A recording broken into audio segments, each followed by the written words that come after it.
Assalamualaikum warahmatullahi wabarakatuh. Perkenalkan, nama saya Nurul Fauzia dari Pendidikan Bahasa dan Sastra Indonesia, Fakultas Pedagogi dan Psikologi di Universitas PGRI Wiranegara Pasuruan, angkatan 2018A. Di sini saya akan menjelaskan sedikit tentang kritik psikoanalisis dan penerapannya pada sebuah karya sastra. Yang pertama yakni pengertian psikoanalisis. Psikoanalisis adalah usaha dari Freud dalam menganalisis dunia ketidaksadaran.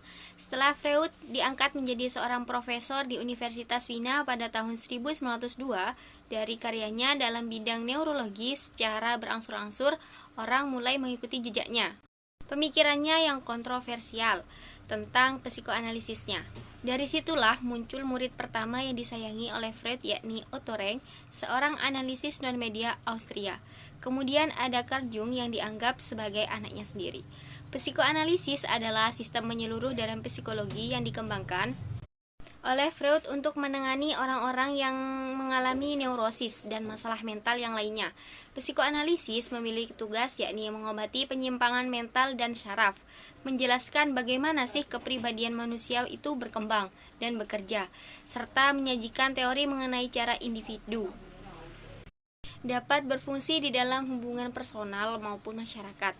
Dalam bukunya yang lebih mutakhir, Freud meninggalkan pembagian lapisan kesadaran dan menggantinya dengan konsep yang lebih teknis, tetapi basis konsepnya tetap mengenai ketidaksadaran.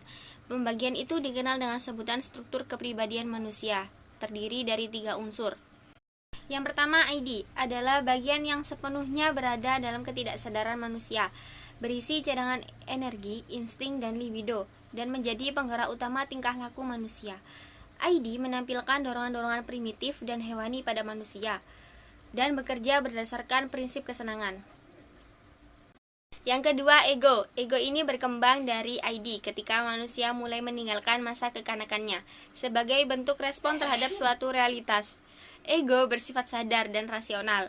Keinginan ID tidak dapat selalu kita penuhi. Nah, disinilah ego memainkan peranannya.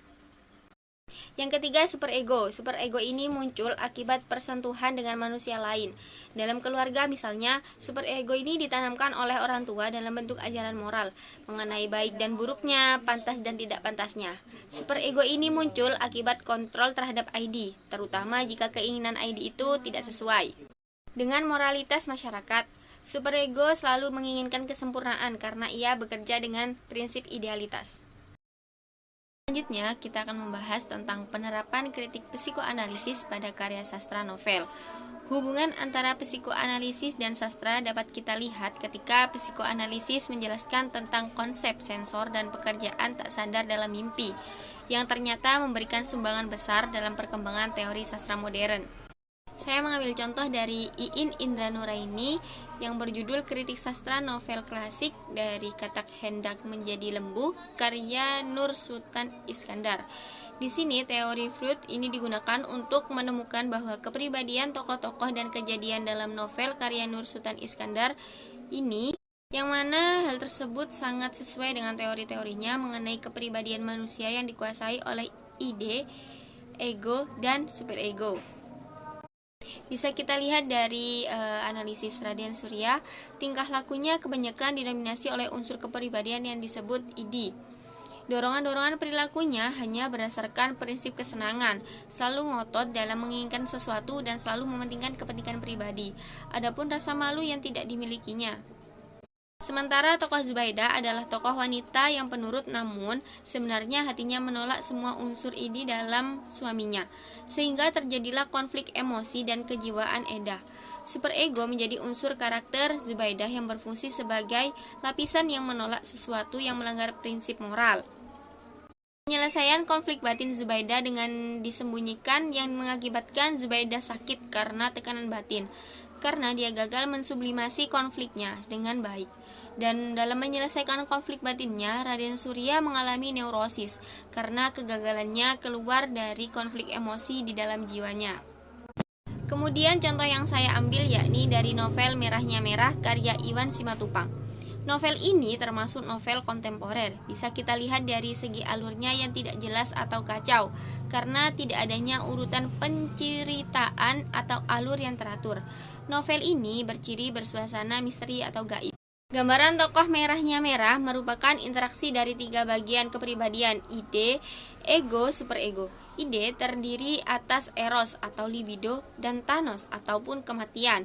Kenyataannya para tokoh merahnya merah terbagi menjadi dua. Golongan pertama adalah tokohnya yang lebih menggunakan bagi ide untuk bebas. Unsur bawah sadar ide lebih banyak ditemukan. Semuanya merupakan harapan yang bervariasi pada eros sebagai naluri kehidupan. Perilaku tersebut tampak dominan pada tokoh kita, Maria, Vivi, Pak Centeng. Perilaku itu seperti percintaan bebas yang berakhir dengan seksual.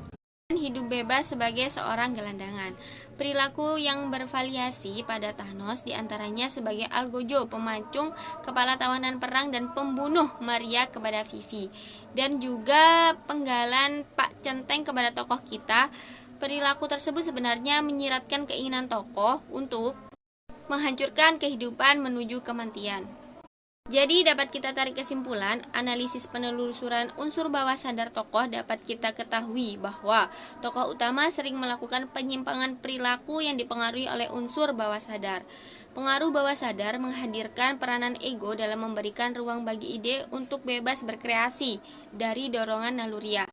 Karena ketidakmampuan pengarah ide untuk tujuan yang lebih mulia. Berdasarkan analisis bawah sadar tokoh novel Merahnya Merah karya Iwan Simatupang dengan kajian psikoanalisis, pembahasannya meliputi 1. Masalah unsur bawah sadar tokoh, 2. Bawah sadar latar, 3. Bawah sadar alur, 4. Makna bawah sadar Merahnya Merah sebagai sublimasi. Sekian yang dapat saya sampaikan. Apabila ada kesalahan kata, mohon maaf yang sebesar-besarnya. Akhiron, wassalamualaikum warahmatullahi wabarakatuh.